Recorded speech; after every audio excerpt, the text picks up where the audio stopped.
High, আজ আমি আমার ছেলের আবদারে একটু পাস্তা বানালাম। তা আমার কাছে কোনো সবজি ছিল না।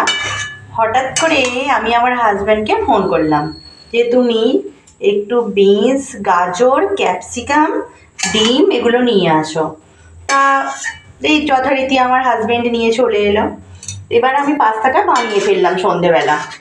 বানিয়ে ফেলে এখন হঠাৎ করে আমার মেয়ে টিউশনি পড়ে এসে আমাকে বললো আমার খুব খিদে পেয়েছে।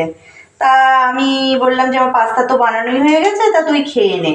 কিন্তু আমার ছেলেটা এতটাই পেটুক, সে কিন্তু বলছে দিদি খাবে যেহেতু আমিও খাবো। আমি বললাম তুই তো এই সবে সন্ধ্যেবেলা তোর বাবা ঝালমুড়ি নিয়ে এলো, তুই খেয়ে নিলি তো, কিসের জন্য আবার খাবি? এই দেখেছেন কড়া থেকে তুলে খেয়ে নিচ্ছে। মানে মানুষ মানে এইরকম ভাবে ও খায়, এত খেতে ভালোবাসে। ওকে সারা দিন ধরে খাবার দিলেও ও খালি খেয়েই যায়। দিতেই থাকো ও দিদির থেকেও বেশি খাবার খায়, ও দিদির থেকেও মোটা। হ্যাঁ, যত বলি তো চেহারাটা কমাতে হবে, কিছুতেই শোনে না। এইভাবে দিতে থাকছি আর ও খেতে থাকছে, শুধুই খেতে থাকছে।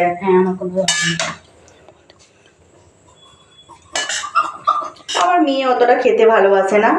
ও মানে যতটুকু দিই নর্মাল ও ভালোবাসে, কিন্তু ওই সব রকম খেতে ভালোবাসে না। ও biryani, fried rice, chilli chicken এইসব দাও না, চটপটিয়ে খেয়ে নেবে, এইগুলো ভালোবাসে। এই তো ম্যাগি, পাস্তা, হেন তেন এইসব করে দিলে ভালোবাসে খুব খেতে।